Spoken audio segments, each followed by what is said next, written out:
ایک مسلمان کی عزت و آبرو اسی طرح محترم ہے جس طرح اس کا خون محترم ہے۔ جیسے مسلمان کی ہر چیز مسلمان پر حرام ہے، اس کا خون، اس کا مال اور اس کی آبرو۔ اس میں کوئی شک نہیں کہ غیبت مسلمان بھائی کی عزت و آبرو کو خاک میں ملا دیتی ہے۔ یہ نکتہ بھی یہاں قابل توجہ ہے کہ قرآن مجید کی اس آیہ کریمہ میں پہلے بدگمانی سے روکا گیا ہے، پھر تجسس سے اور اس کے بعد غیبت سے منع کیا گیا ہے۔ ارشاد ہے سورہ حجرات آیت نمبر 12، اے ایمان والوں بہت سے گمانوں سے اجتناب کرو کیونکہ بعض گمان گناہ ہیں، اور تجسس مت کرو اور نہ ایک دوسرے کی غیبت کرو۔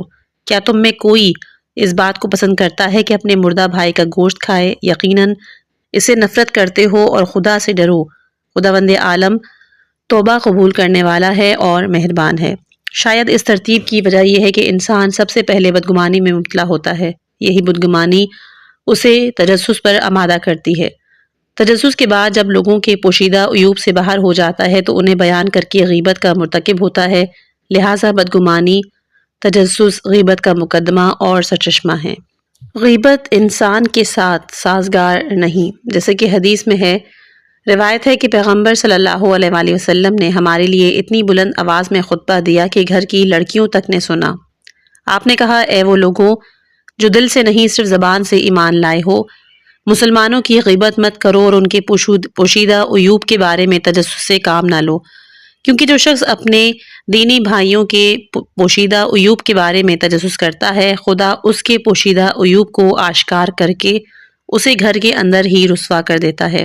اس حدیث میں پتہ چلتا ہے کہ آن حضرت صلی اللہ علیہ وآلہ وسلم نے یہ حدیث اس قدر بلند آواز میں فرمائی کہ گھروں کے اندر پردے دار لڑکیوں تک نے سنا۔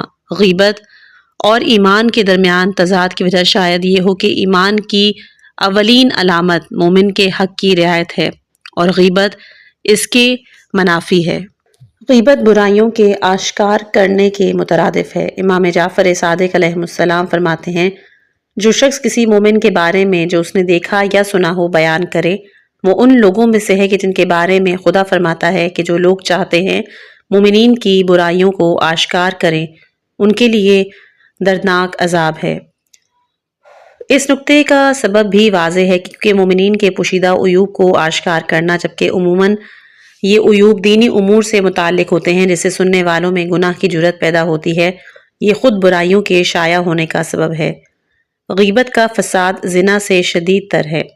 جناب جابر اور ابو سعید خدری نے اس مشہور و معروف روایت کو پیغمبر اکرم صلی اللہ علیہ وآلہ وسلم سے نقل کیا کہ آپ فرماتے ہیں کہ غیبت زنا سے بدتر ہے، اور بدتر ہونے کی وجہ بھی اسی روایت کے آخر میں مذکور ہے کہ زنا کرنے والا ممکن ہے کہ توبہ کر لے، خدا اسے معاف کر دے، کیونکہ زنا الہی حقوق میں سے ہے، برخلاف غیبت کے کہ جو حقوق الناس لوگوں کا حق ہے، لہٰذا جب تک کہ وہ شخص معاف نہ کر دے جس کی غیبت کی گئی ہے، اس وقت تک توبہ اور استغفار بے فائدہ ہے۔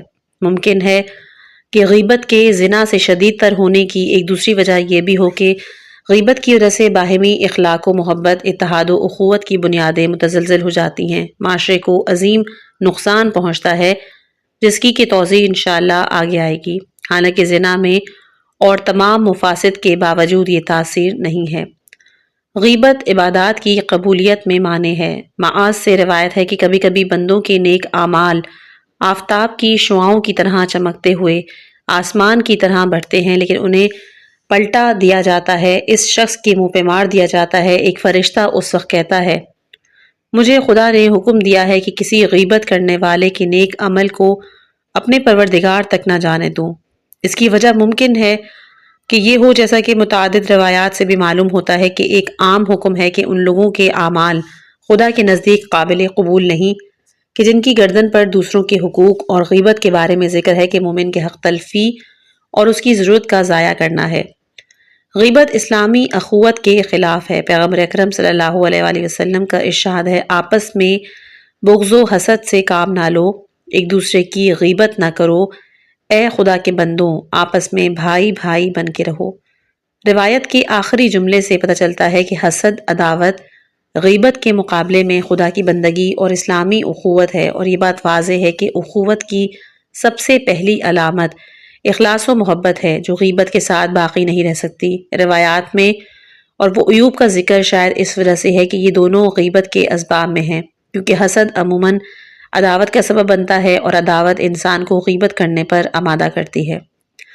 غیبت نیکیوں کو کھا جاتی ہے۔ بہت سی روایتیں اس سلسلے میں بھی وارد ہیں۔ مجملہ امام جعفر صادق علیہ السلام سے روایت ہے، غیبت ہر مسلمان پر حرام ہے اور غیبت نیکیوں کو اس طرح کھا جاتی ہے جس طرح آگ لکڑی کو۔ ایک اور روایت میں پیغمبر اکرم صلی اللہ علیہ وآلہ وسلم ارشاد فرماتے ہیں، جس کی گردن پر کسی دینی بھائی کا حق ہو، چاہے مال کی صورت میں یا عزت سے متعلق، اسے چاہیے کہ وہ اس کو راضی کر لے قبل اس کے کہ وہ آ جائے روز محشر کے جس دن نہ دینار ہوگا نہ درہم۔ اس دن اس شخص کی نیکیوں کو اس حق کے عوض میں صاحب حق کی طرف منتقل کر دیا جائے گا، اور اگر اچھائیاں اس کے نامہ اعمال میں ہیں ہی نہیں تو صاحب حق کے گناہ کم کر کے اس شخص کی طرف منتقل کر دیے جائیں گے۔ ممکن ہے اس حدیث کا مفہوم رغبت نیکیوں کو اس حدیث کا مفہوم کہ غیبت نیکیوں کو کھا جاتی ہے یہی ہو کہ کیونکہ غیبت انسان کے عظیم ترین سرمایہ معنوی یعنی اس کی عزت سماجی وقار کو تو خاک میں ملا دیتی ہے۔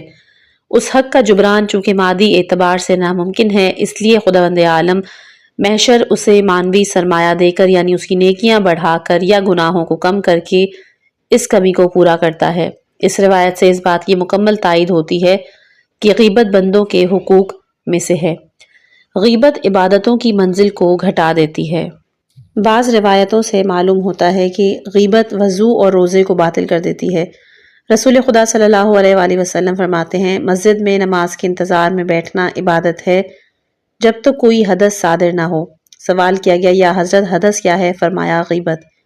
دوسری حدیث میں ارشاد ہوتا ہے کہ جو کسی مسلمان کی غیبت کرتا ہے اس کا وضو اور روزہ باطل ہو جاتا ہے۔ اس میں شاید یہ راز ہو کہ عبادت انسان میں ایک حالت تقرب اور معنویت پیدا کرتی ہے، اور جب انسان وضو یا روزے کی حالت میں اپنی زبان کو غیبت جیسے گناہ سے آلودہ کر لیتا ہے تو وہ معنویت اور نورانیت کم ہو جاتی ہے اور انسان قرب پروردگار کی منزل سے دور ہو جاتا ہے۔ ممکن ہے کہ روایت میں ناقص سے اس امر کی طرف اشارہ ہو۔ غیبت انسان کو خدا سے علیحدہ اور شیطان سے قریب کرتی ہے۔ عمر بن مفضل نے امام جعفر صادق علیہ السلام سے روایت کی ہے کہ جو شخص کسی مومن کے بارے میں کوئی بات اس مقصد سے کہے کہ لوگوں کی نظر میں اسے ذلیل و رسوا کرے، خداوند عالم اسے اپنی سرپرستی سے نکال کر شیطان کی سرپرستی میں دے دیتا ہے اور شیطان بھی اسے قبول نہیں کرتا۔ اگرچہ یہ روایت صرف غیبت سے مختص نہیں لیکن غیبت کو بھی شامل ہے، کیونکہ عام طور سے غیبت میں مقابل کو ذلیل و رسوا کرنے کا قصد کسی نہ کسی عنوان سے ضرور مضمر ہوتا ہے، بلکہ غیبت کے خواص میں سے ہے کہ جو معمولاً غیبت سے جدا نہیں ہوتا۔ اب آئیں آیات قرآنی کی روشنی میں دلائل کے معنی ولایت کے معنی تلاش کیے جائیں کہ کن معنوں میں یہ لفظ استعمال ہوا ہے۔ خداوند عالم مومنین کی ہدایت و رہبری کا ذمہ دار ہے، انہیں تاریکی و گمراہی سے نکال کر ہدایت کی روشنی کی طرف رہنمائی کرتا ہے۔ غیبت کرنے والوں کی رہنمائی سے ہاتھ کھینچ لیتا ہے، کیونکہ ولی قرآن مجید میں رہبر، رہنما اور یاد و مددگار کے معنی میں استعمال ہوا ہے۔ ارشاد باری تعالیٰ ہے سورہ شعراء آیت نمبر 46، خدا کے علاوہ ان کا کوئی یار و مددگار نہیں ہے۔ ذلت سے نجات دلانے والے کے معنی میں بھی یہ استعمال ہوا ہے، جیسے کہ سورہ اسراء آیت نمبر 11، نہ اس کی مملکت میں کوئی اس کا شریک، نہ ذلت سے نجات دلانے۔ ولی گناہ بخشنے والے کے معنی میں بھی استعمال ہوا ہے، سورہ اعراف آیت نمبر 155، تو ہمارا بخشنے والا ہے اور ہمیں بخش دے اور ہم پر رحم فرما کہ تو بہترین بخشنے والا ہے۔ اس بیان کے بعد یہ بات روشن ہو گئی کہ غیبت کرنے والے خدا کی ولایت سے خارج اور شیطان کی ولایت میں شامل ہونے کے بعد ان تمام فیوز اور برکات سے محروم ہو جاتے ہیں کہ جن سے جملہ فلا یقبلہ الشیطان سے یہ مراد ہے کہ شیطان کے اختیار سے باہر ہے کہ وہ ان کی سرپرستی اور رہنمائی کر سکے، لہٰذا وہ بھی انہیں کے حال پہ چھوڑ دیتا ہے۔ غیبت کے بعض اثرات توبہ کے بعد بھی باقی رہتے ہیں۔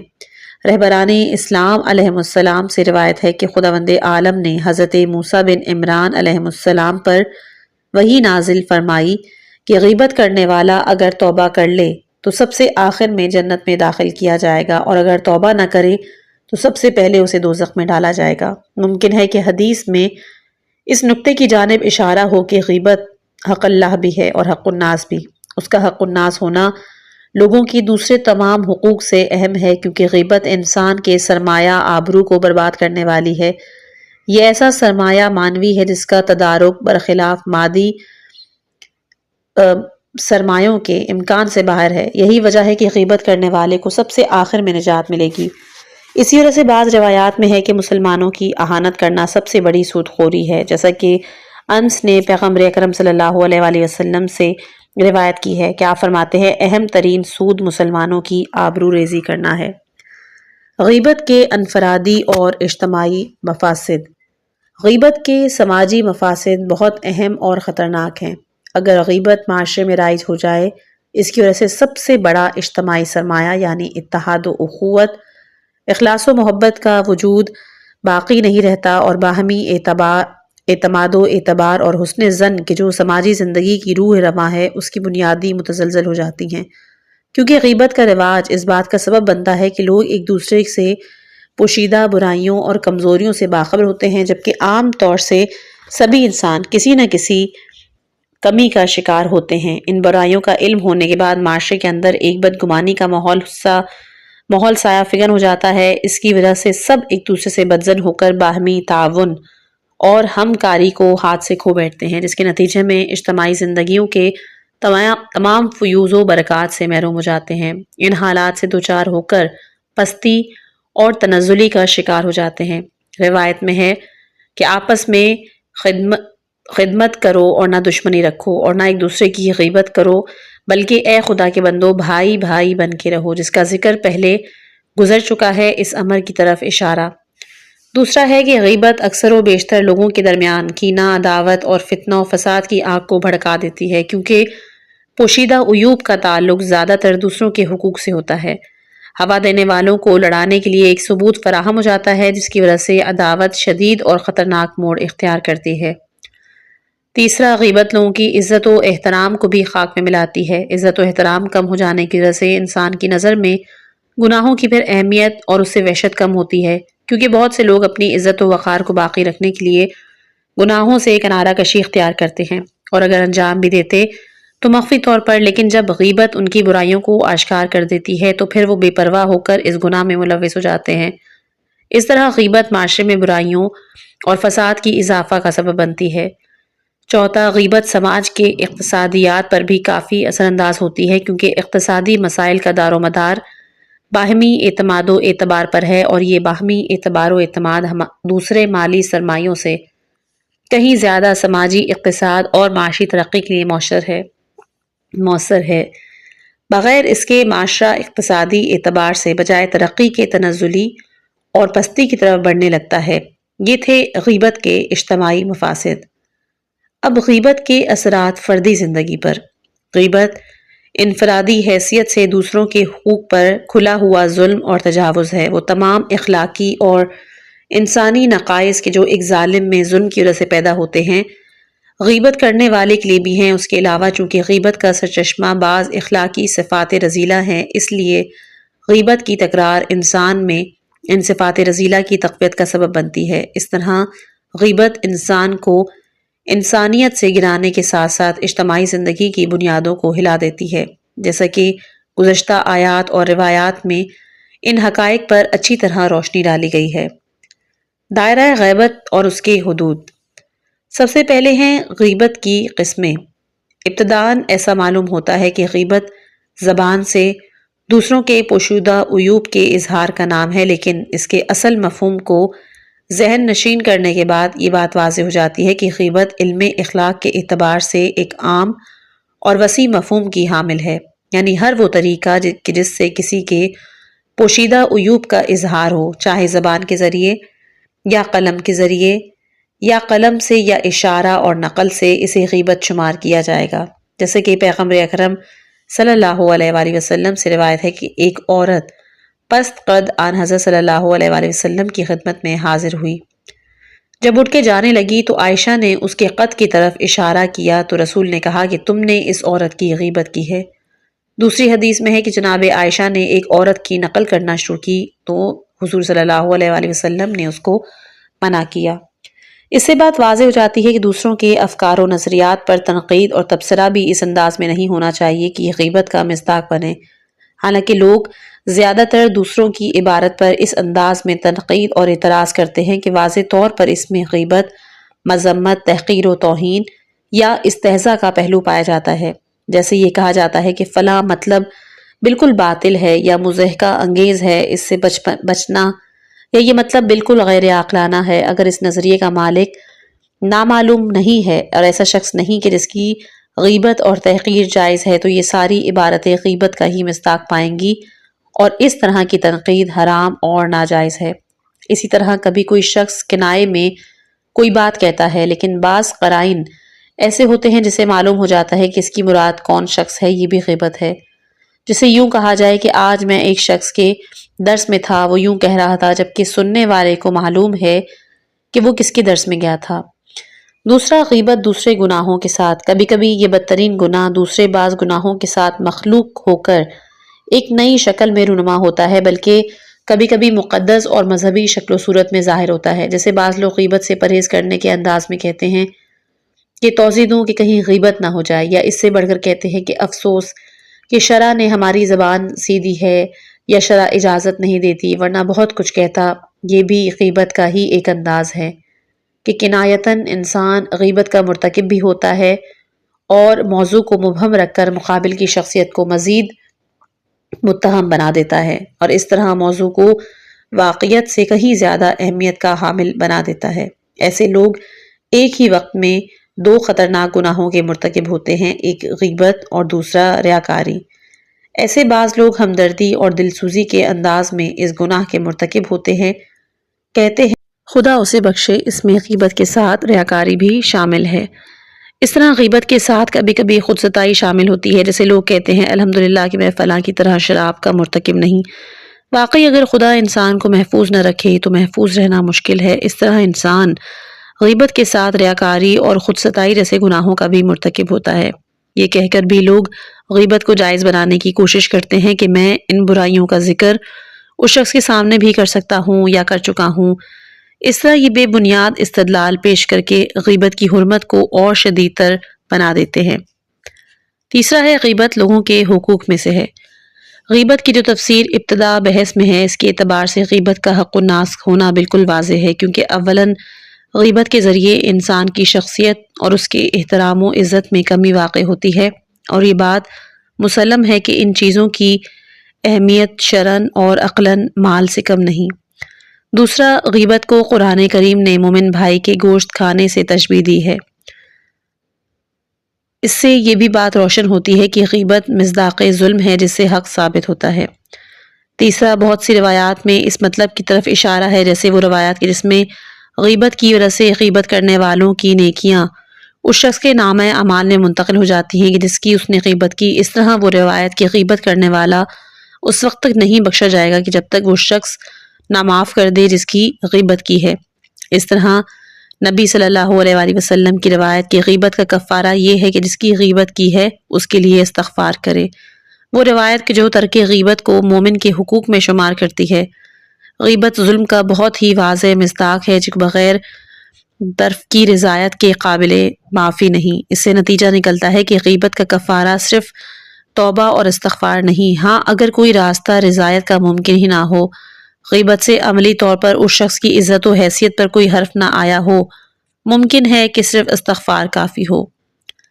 غیبت کے مستثنی موارد۔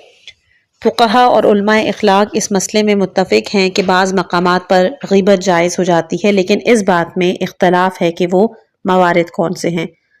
یہ اختلافات کہیں کہیں صرف مثالوں اور مصادیق میں ہیں اور کہیں واقعی اور معنوی اعتبار سے، لیکن جو دلیلوں اور مدارک سے ثابت ہیں وہ صرف دو امور ہیں جہاں غیبت جائز ہے۔ پہلا، وہ موارد جہاں غیبت کے مسالے اس کے مفسدے سے اہم اور قوی ہوں اور اس کے مصادیق بہت ہیں کہ جن میں سے بعض کی طرف اشارہ کیا جاتا ہے۔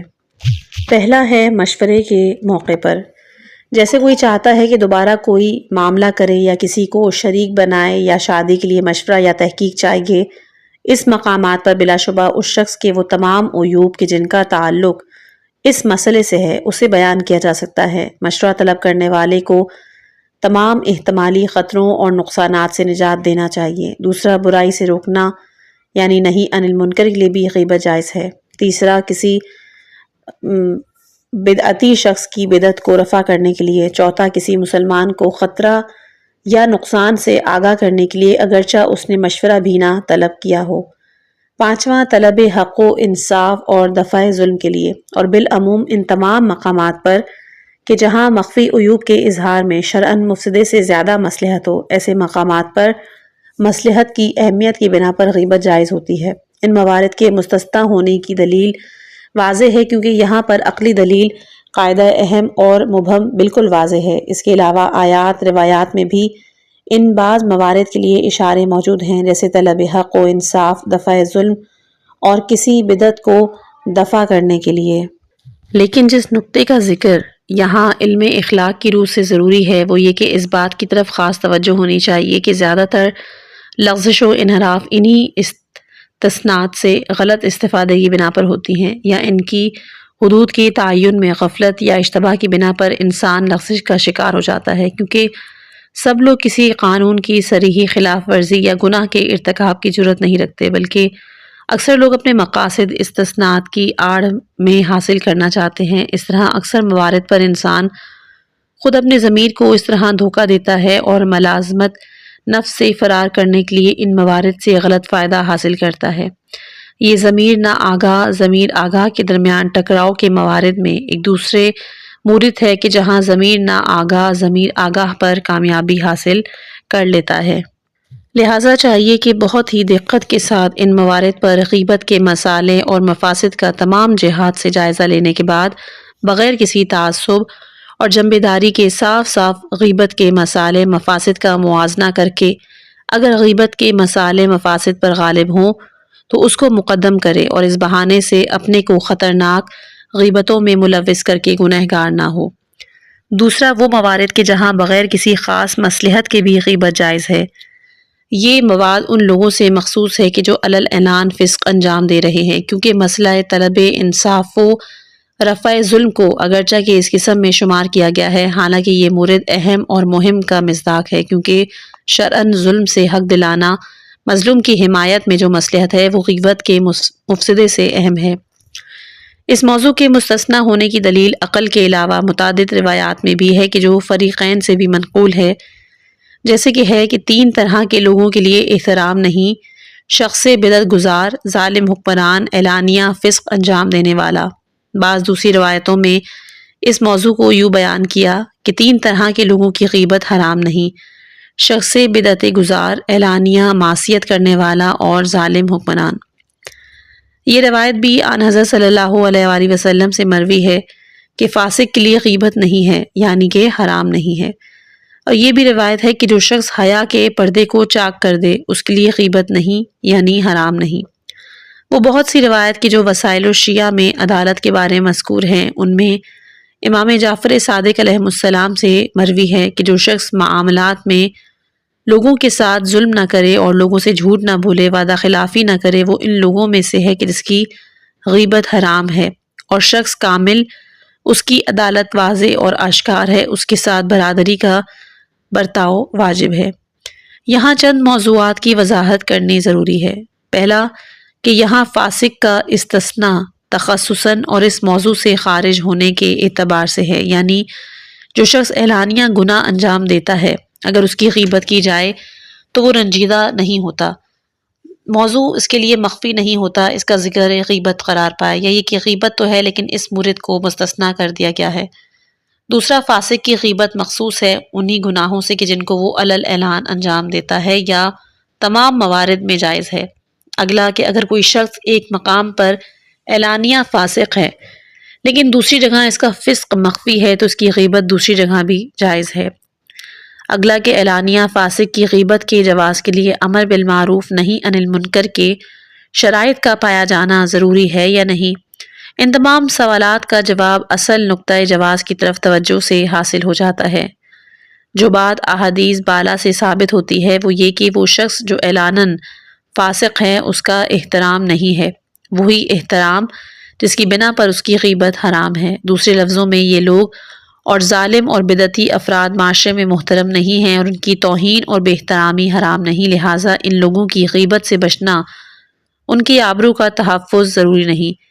اگر ہم احادیث مذکورہ سے استفادہ کر لیں، جیسا کہ روایات میں لا غیبت لا ولا حرمت لا کی تعبیر سے بھی یہی ثابت ہوتا ہے، سوالات بالا کا جواب خود بخود واضح ہو جاتا ہے اور مزید توضیح کی ضرورت باقی نہیں رہتی، کیونکہ اصولی طور پر ایسے افراد کے لیے غیبت کی عقلی اور نقلی دلیلیں شامل نہیں ہیں۔ لیکن اس بات کی طرف توجہ ضروری ہے کہ متجاہر یعنی کھلے ہوئے فاسق سے مراد وہ شخص ہے کہ جس نے حیا کے پردے کو بالکل چاک کر دیا ہو اور گناہوں کے مقابلے میں جری اور جسور ہو چکا ہو۔ اس بنا پر وہ تمام لوگ کہ جو کبھی کسی سبب سے کوئی ایک گناہ اعلاناً انجام دیتے ہیں وہ مراد نہیں۔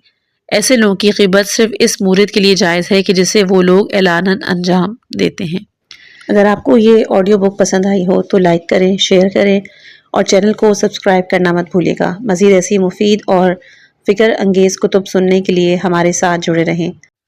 امید کرتی ہوں کہ آپ کو یہ نشست انشاءاللہ کہ پسند آئی ہوگی۔